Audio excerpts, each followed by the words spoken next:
최근에 제가 본 영화입니다. 오펜하이머라는 영화인데요. 크리스토퍼 놀란의 영화를 잠깐 예고편으로 보여드렸습니다. 히로시마와 나가사키에 떨어진 두 개의 폭탄이 이제 여기서 만들어졌죠. 근데 이제 그가 이제 나중에는 처음에는 원자폭탄을 만들기가 그렇게 쉽지 않았어요. 꽤 그 어려운 과정 중에서 반대도 있었고, 근데 이제 만들었는데 나중에 이 사람이 이제 핵 확산 그거를 방지하는 운동을 적극적으로 나섰죠. 아이러니하게도 그가 만들었는데 그가 자기의 것을 부정하고 반대했다, 그런 일이 벌어졌습니다. 이 세상에 우리가 크게 뭐 자본주의가 있고요, 그 다음에 공산주의 있잖아요. 그리고 뭐 이제 민족주의라고도 하죠. 그런 이제 나라들이 왕족, 또 무슨 왕국, 브루나이 왕국 이런 나라들이 있는데, 이 어떤 나라도 이 핵무기를 피해갈 수가 없어요. 핵기 뉴클리어 웨폰이 터지면, 예전에는 1, 2차 세계대전에는 이렇게 뭐 피해갈 수도 있고, 전쟁을 멀리 있는 사람은 그것을 피할 수가 있었는데, 지금은 어디도 피할 데가 없습니다. 핵무기가 터지면 1, 2차 세계대전과는 전혀 다른 전쟁이 일어날 겁니다. 그래서 제가 제3차 세계대전의 이 이야기를 지금 하고 있는 거죠. 재밌는 거는요, 여러분, 이스라엘이 핵무기를 갖고 있을까요? 안 가지고 있을까요? 갖고 있어요. 핵무기를 그 세계 8위예요, 8위. 제가 알기로는 약 100개 갖고 있습니다. 100개. 많이 갖고 있어요. 근데 알고 있으면서 그 조그만 나라가 왜 그렇게 됐을까? 그거는요, 이스라엘이 아주 로비를 잘했고, 또 미국의 유태인들이 이렇게 묵인을 해줬어요. 핵무기 개발을 못하게 돼 있는데, 이스라엘이 살 수 있는 길은 그 길밖에 없다라고 생각한 거죠. 그래서 지금 이스라엘은 두려울 게 없어요, 솔직히 말씀드리면. 이쪽 위에 보면 헤즈볼라나 예멘의 반군들이 쳐들어오고, 이란이 쳐들어온다고요? 눈 하나 깜짝 안 해요. 왜요? 핵무기 있잖아요. 근데 그거를 쓰지를 않고 있죠. 근데 그걸 쓰면 문제가 되죠. 그러니까 제가 두려운 거예요. 그러니까 저쪽에 촉각을 세우는 이유가, 저는 우크라이나 전쟁하고는 별로 그렇게 신경 안 썼는데, 이번에 이 하마스하고의 싸움에서는 촉각을 곤두세울 수밖에 없는 그런 상황이죠. 근데 더 놀라운 거 한번 말씀드릴게요. 1961년도 10월 30일 날 소련에서 인류 역사상 최악의 무기, 이름이 차르 분바라는 실험을 했어요. 차르는 황제라는 뜻이고, 분바는 폭탄이라는 뜻이에요. 그 황제만큼 엄청나게, 쉽게 얘기하면 강력한 핵무기다, 이런 뜻이겠죠. 그랬는데 실험을 했어요. 제가 태어나기 전에 61년도에. 근데 그때의 위력이 엄청나게 했는데, 폭발력이 50메가톤, 이게 무슨 뜻인지 잘 모르겠어요, 저는. 어쨌든 그렇고, TNT 요만한 거 아시죠? 요만한 TNT라고 하는데, 그것이 5천만 톤의 TNT가 한꺼번에 폭발하는 그런 위력을 가지게 시험을 해서 성공이 됐어요. 그게 이름이 수소폭탄입니다. 그래서 지금 현재의, 그게 61년도니까 지금의 수소폭탄은 옛날 히로시마와 나가사키에 떨어졌던 그 원자폭탄의 무려 약 100배예요. 100배의 위력을 가지고 있습니다. 그러니까 일본에서 예를 들어 그게 빵 터졌다, 그럼 부산이나 적어도 서울 가까이의 충청남북도에 영향이 미친다. 남의 일이 아니에요, 이게요. 그래서 그렇게 하다 보니까 이제 인류가 멸망할 수도 있잖아요. 그럼 이 세상에 핵무기가 몇 개나 있을까요? 대략 10,000개가 좀 넘습니다. 10,000개. 아까 말씀드린 그런 위력으로 되어 있는 핵무기가 10,000개라니까요. 근데 이거를 왜 사람들이 잘 모를까요? 쉬쉬예요, 쉬쉬. 사실은 몇 개 가지고 있는지 정확하게 알 수가 없어요. 그러면 우리가 계속 예전 지금 얘기가 좀 많이 안 나옵니다만 북한이 핵 실험을 몇 번 했잖아요. 예? 그래갖고 막 그 제재를 가하고 이렇게 지금도 하고 제재를 가하고 있는데 북한은 도대체 몇 개 가지고 있을까? 북한이 핵무기 보유 국가입니까? 아니에요. 핵무기 보유 국가예요. 공식적으로이지 않지만. 그렇지, 공식적으로 아니죠. 핵무기 보유 국가인데 핵무기를 보유하고 있다라는 말은요. 우리가 뭐 한두 개 가지고 10개 미만의 핵무기를 가지고 핵무기 보유하고 있다라고 얘기 안 해요. 왜냐면 내가 빵 쏘잖아요. 그럼 다른 데서 나 쏠 거 아니에요. 그럼 나도 또 쏠 수 있는 여러 개의 핵무기를 가지고 있어야 되기 때문에 10개 이상이에요. 그러니까 북한은 도대체 몇 개를 가지고 있을까? 대략 30개 갖고 있습니다. 30기. 우리는 몇 개 갖고 있죠? 없어요. 없어요. 우리가 없어요. 그래서 참 위험하다는 거죠. 근데 위험성을 우리는 바로 눈앞에 있는데 잘 모르죠. 제가 웃으면서 이렇게 얘기하는데 웃음만 나오는데 그 웃음이 나오는 이 얘기를 하나 더 드리면 2014년 7월 14일 날 내일경제신문에 나온 사항이거든요. 근데 잠수함 숫자 있죠. 잠수함 숫자를 잠수함을 누가 제일 많이 보유하고 있느냐 알아봤더니 북한이에요. 북한이 1위. 미국보다 많아요. 2위가 어디냐? 중국이에요. 69척. 소련은 64척. 그러면 북한은 몇 척인가? 78척. 78척. 우리나라는 몇 대죠? 우리나라 몇 대 가지고 있는지 잘 모르시죠? 14대. 그러니까 이제 잽이 안 돼요. 그러니까 물론 이 잠수함이 재래식이고요. 현대화되지 않은 거. 그 다음에 핵을 무장한 핵잠수함이 아니긴 해요. 그러나 요새 뭐 SL 뭐 R 이렇게 해갖고 바다에서 빵빵 쏘는 거 있죠? 이런 거를 다 미사일을 갖고 있기 때문에 우리하고 숫자적으로 비교가 안 돼요. 근데 이런 일을 9년 전 이야기입니다. 9년 전에.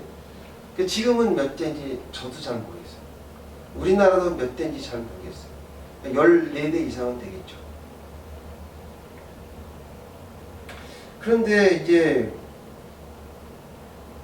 우크라이나 전쟁이 거의 2년 가까이 되고 있는데 갑자기 하마스가 또 일을 저질러서 지금 전쟁에 휩싸이고 있지 않습니까? 전 세계가. 잘못하다면 이게 종교전쟁으로 확산될 기미가 보이는데 최근에 제가 이제 엊그저께 얘기예요. 어제 얘기인데 미국에서 제일 큰 항공모함 2대가 지금 지중해 앞에 딱 와 있어요. 바로 그 지중해 가자지구 그 앞에 딱 와 있다니까요. 근데 그 2대만 와 있을까요? 아니요. 그 2대가 왔다는 얘기는 구축함이 한 대당 3개니까 6대가 왔고 잠수함이 이 호위함이죠. 그러니까 이 호위를 해야 되니까 항공모함을 호위하는 핵 잠수함 3대씩 6대가 와 있다는 거예요.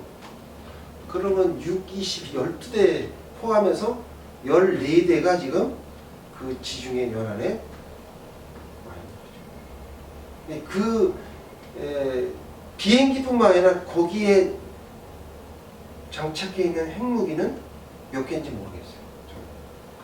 근데 거의 한 3분의 1은 와 있다고 봐요. 그런 지금 상황인데 북한이 어떻게 해요? 러시아에 포탄 막 줬죠? 근데 그 다음에 또 뭘 하는지 아십니까 요새? 하마스한테 폭탄 주려고 백방으로 알아본답니다. 제가 뉴스에서 봤어요.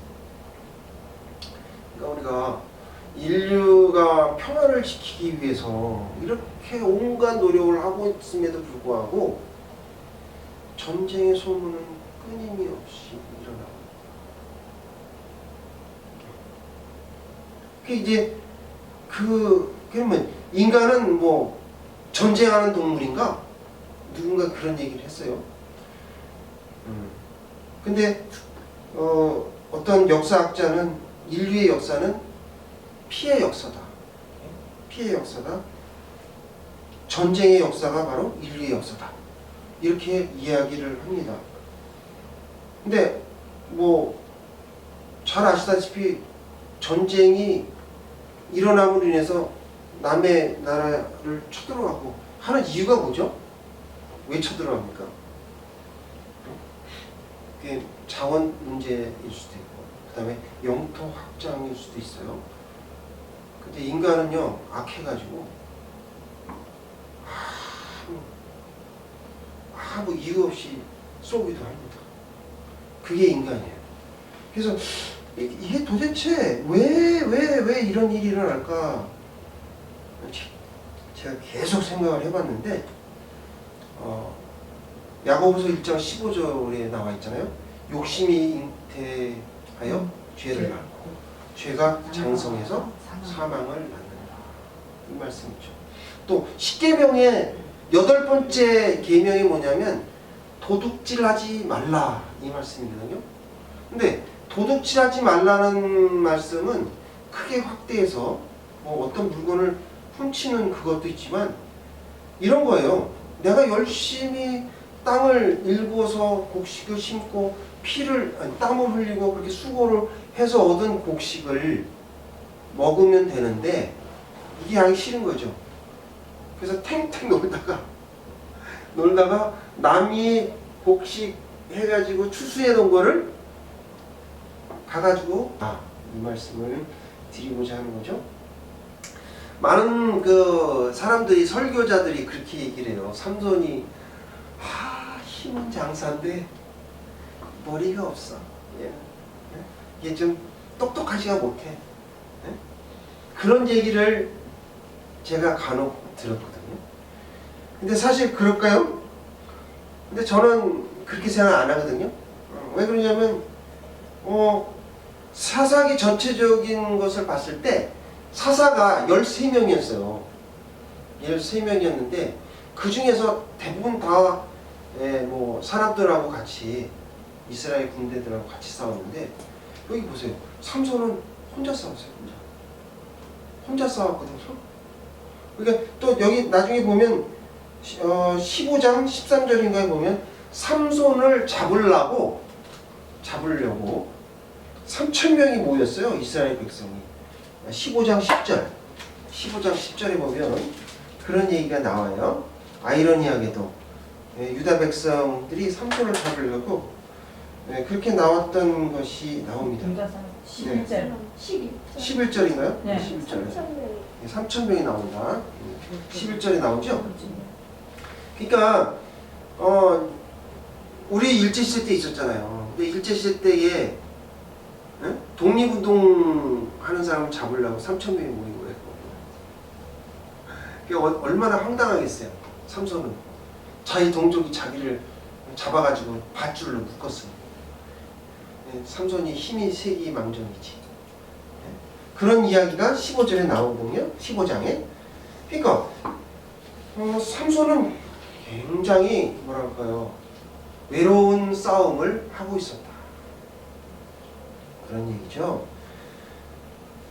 또 삼손이 어리석은 사람이라고요? 저는 그 말에 동의할 수가 없어요. 5절 한번 다 같이 읽어볼게요. 시작. 5절. 삼손이 그의 부모와 함께 딥나에 내려가 딥나의 포도원에 이른즉 젊은 사자가 그를 보고 소리를 지르는지라. 네. 요 상황에서 제가 하나 보여드릴 게 있는데 요거예요. 요게 이제 그 근방에 셰펠라라는 지역에 있는 마레사라는 고대 유적지입니다. 제가 여기 가봤었는데 여기 이렇게 돼 있죠. 여기 보면 이게 이렇게 석회암이 밑에 있어요. 그래서 이게 여기 보면 위쪽이 입구예요. 위에서부터 이렇게 파 내려간 거예요. 파 내려가 가지고 거기에 이제 벽돌을 만들어서 그 벽돌을 가지고 그 주위에 건물을 지었던 그런 장소가 여기입니다. 요 위에서부터 이게 이렇게 판 게 아니라 위에서부터 내려온 거예요. 예. 예. 페트라 어떻게 만든지 아셨죠? 페트라는 위에서부터 들어있죠.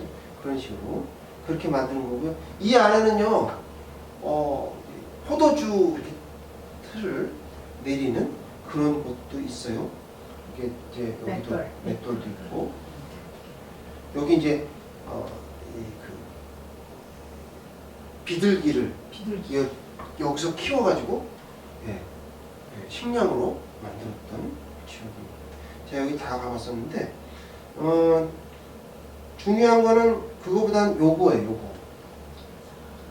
그 당시에 여기에 시돈이에요. 시돈이라는 족속 아시죠? 시돈. 옛날에 백향목을 솔로몬에게 했던 시돈. 그 시돈이 여기 살았었어요. 옛날에 고조선 시대 때. 지금 삼손 시대 때. 그랬다가 나중에 블레셋 때문에 쫓겨갔을 거예요. 북위로. 그래서 요 상황이 여기 보이죠? 잠깐만요. 여기 보이시죠? 다시 한번 보여드릴게요. 사자 보여요. 사자 보이죠, 이게? 네. 사자 나오잖아요. 뿔소도 보여. 네. 사자, 사슴, 턱불소 이게 다 있었다는 거예요. 그 당시에는. 그러니까 그 당시에는 그만큼 아시겠죠? 독수리도 있었고 여기 글자가 적혀 있잖아요. 코끼리도 있다. 화엄마도 있어요. 화엄마. 여기까지만 보여드릴게요. 시간이 없어서. 그러니까 이런 그때 당시 우리로 말하자면 고조선 시대니까 그런 이제 야생 짐승들이 많았죠. 여기 보면 딥나의 포도원이라고 했잖아요. 포도원에 굴을 파고 여우들이 많이 살았어요. 또 자칼도 있었어요. 자칼. 비슷하죠. 자칼. 그러니까 여우와 비슷한데 그렇게 그런 짐승들이 많이 있으니까 당연히 사자가 있었어요. 그래서 사자가 있는데 여기 보면 젊은 사자가 그를 보고 소리를 지르다. 그건요, 그런 말이 아니고 소리를 지른과 동시에 덮친 거죠. 달겨들었다. 근데 준비도 없이 맨손으로 삼손은 누구요? 새끼 염소를 찢어 죽이듯이 죽였다.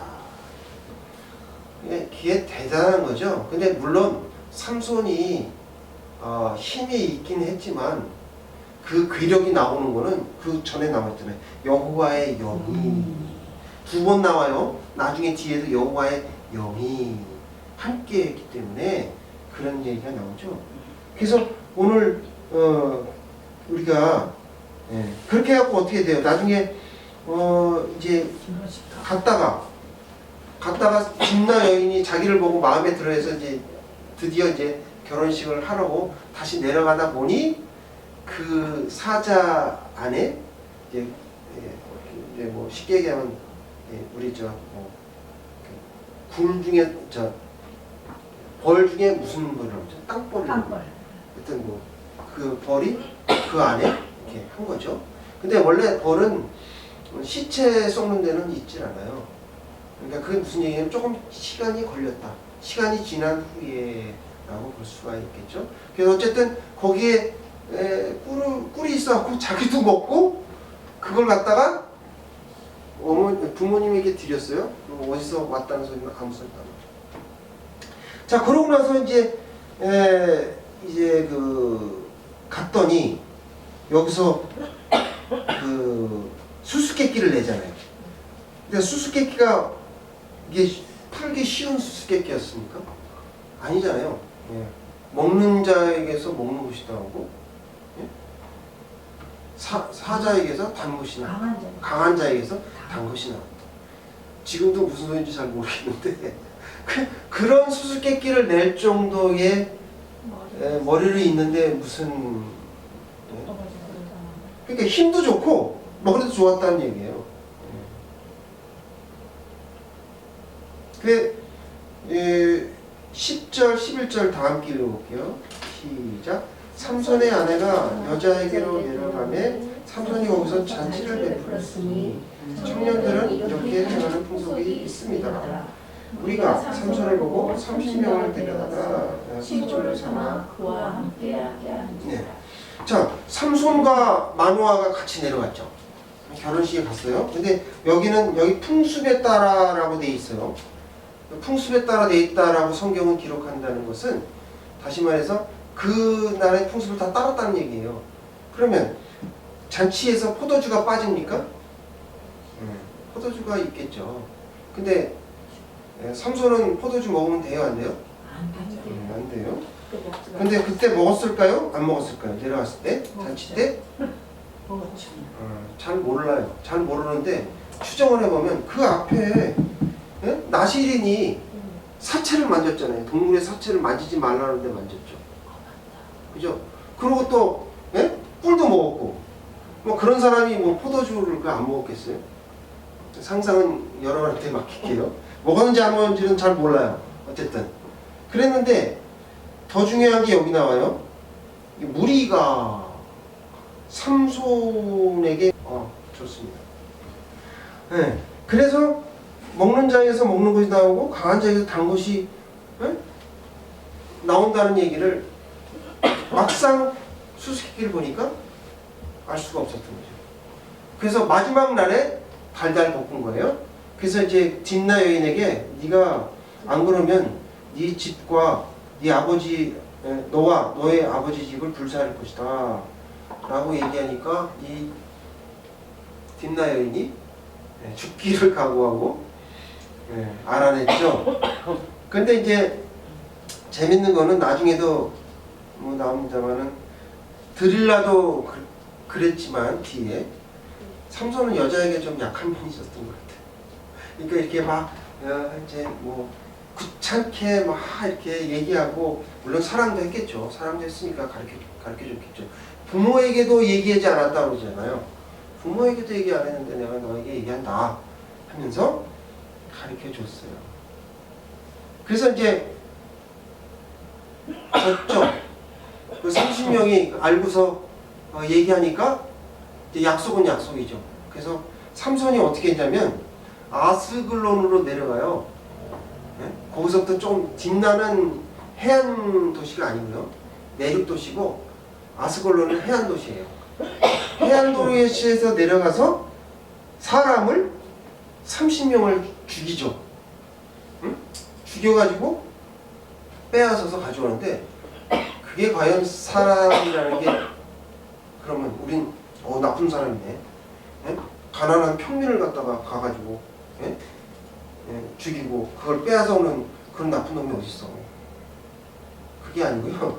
30명의 군사를 죽인 거예요.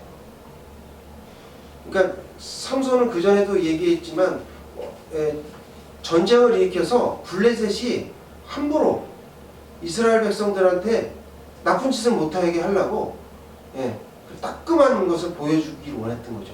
이게 첫 번째 기사예요. 그가 이제 죽였던. 예. 그래서 30명의 군사를 돈 많은 군사를 죽이고 그들의 옷을 빼앗아서 누구에게 줘요? 다시? 예. 딥나 있는 군인한테 준 거예요. 그러니까 군인에게서 취해서 군인한테 도로 준 거죠. 그런 일이 있었습니다. 근데 오늘 마지막에 이제 나중에 삼손이 화가 나가지고 아내에게 화가 났죠. 그래서 이제 자기 집으로 돌아왔는데 12절 다 함께 읽어볼게요. 시작. 12절. 시작. 삼손에게 이르되 이제 내가 너희에게 수수께끼를 내니 잔치하는 일에 동안에 너희가 그것을 풀어 내게 말하면 내가 벼 30벌과 겉옷 30벌을 너희에게 주리라. 네, 죄송합니다. 20절입니다. 죄송합니다. 20절 다시 한번 읽어주세요. 삼손의 아내는 삼손의 친구였던 그의 친구에게 준 바 되었더라. 오늘 뒤에 성경 구절 한번 보실래요? 성경 구절 뒤에 보시면 삼손의 아내는 삼손의 친구였던 그의 친구에게 준 바 되었다. 그러니까 이게 그럼 삼손이 자기 친구한테 준 겁니까? 아니면 그 30명. 장인 된 사람이 예? 그 딥나이를 준 건지 명확하게 나와 있지 않잖아요. 그래서 제가 이렇게 찾아보니까 영어 성경에 나와 있는 걸 찾아보니까 The father of the bride had Samson's wife Mary, one of the 30 young men that had been a Samson party. 이렇게 나와 있잖아요. 그러니까 영어 성경이 정확하게 나와 있어요. 그러니까 그 그러니까 신부의 딥나 여인의 아버지가 이제 결혼식이 틀어졌으니까 네? 그거를 뭐 하객들도 많이 왔겠죠. 그래서 그 30명 참석한 군사 중에 한 사람에게 딥나 여인을 줬다. 그럼 이해가 되시죠? 삼손이 준 게 아니라는 얘기죠. 그러니까 삼손은 사랑을 했는데 나중에 15장에 보면 또 이제 염소 새끼를 들고 가요. 딥나 여인이 보고 싶어서 가거든요. 그러니까 사랑을 했는데 그 딥나 여인의 그 배신으로 인해서 상처를 받은 게 아니냐 이렇게 볼 수가 있죠. 이스라엘 사사로서 삼손은 이교도하고 결혼을 하려고 했고요. 그렇죠? 그리고 나를 위해서 하잖아요. 그러니까 나시리는 나를 위해서 사는 것이 아니라 주님을 위해서 살아야 되는 건데 그렇게 하지 않은 것이 이 삼손의 잘못된 것이었죠. 그래서 우리는 아까 말씀드렸죠. 헛된 인간의 욕망을 버려야 된다라고 말씀드리죠. 둘째로는 이 땅에 전쟁이 일어나지 않도록 기도해야만 합니다. 19절 다 함께 읽어볼게요. 시작.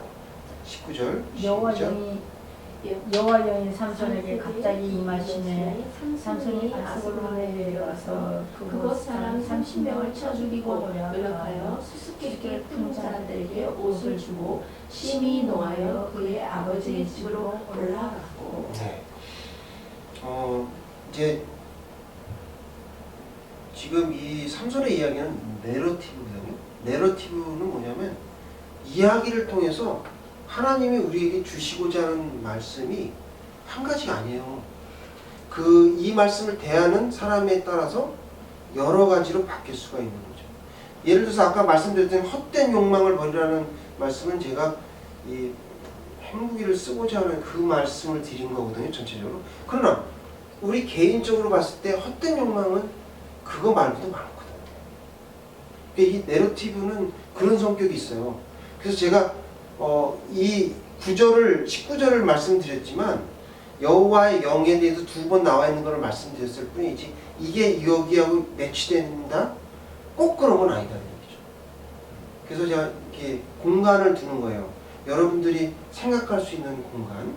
그러니까 내러티브 성격이기 때문에 이 사사기는 누가 기록했냐면 사무엘이 기록했어요. 사무엘이 기록했기 때문에 사무엘도 이 스토리를 지으면서 이야기하고 싶었던 의도가 여러 가지라는 거죠. 이스라엘 백성에게. 그래서 우리가 그거를 생각을 하시고, 제가 이 전체적인 스토리 테마를 통해서 여러분들이 오늘 하나님께서 여러분에게 주시는 메시지가 무엇인가를 제가 건너뛰고, 그 다음에 마지막으로 헛된 인간의 욕망을 버려야 합니다. 오늘 말씀을 통해서 주신 말씀이죠. 그 다음에 이 땅에 전쟁이 일어나지 않도록 기도해야 합니다 라고 제가 말씀을 드렸어요. 시편 127편 1절 뒷장에 나와 있죠. 다 함께 읽어볼게요. 여호와께서 집을 세우지 아니하시면 세우는 자의 수고가 헛되며 여호와께서 성을 지키지 아니하시면 파수꾼에 깨어 있음이 헛되도다. 우리 아까 그 뭐에서 봤더라? 예, 그렇죠? 성시교도 갈 때 127장 1절 있잖아요. 그러니까 사랑의 나눔교회 성도 여러분, 우리 아까 오펜하이머 이 영화를 보셨듯이 인류는 우리 스스로 파멸에 지금 가고 있는 거예요. 핵무기를 더 가지고 싶어하는 나라가 많을까요, 적을까요? 많아요. 많거든요. 근데 잘못하면 우리가 이런 상황으로 계속 가다간 멸망의 길이 곧 올 수도 있다는 거죠. 우리가요, 북한을 대적할 강력한 무기, F-35, 또 무슨 더 나가서는 핵잠수함이라는 것은 핵무기를 가지고 있다는 거죠. 핵무기를 가지고 있다 하더라도 전쟁이 일어나지 않으라는 보장은 없는 거예요. 북한이 쳐들어오지 않는다는 보장이 없어요. 그럼 어떻게 될까요? 하나님께 기도하는 게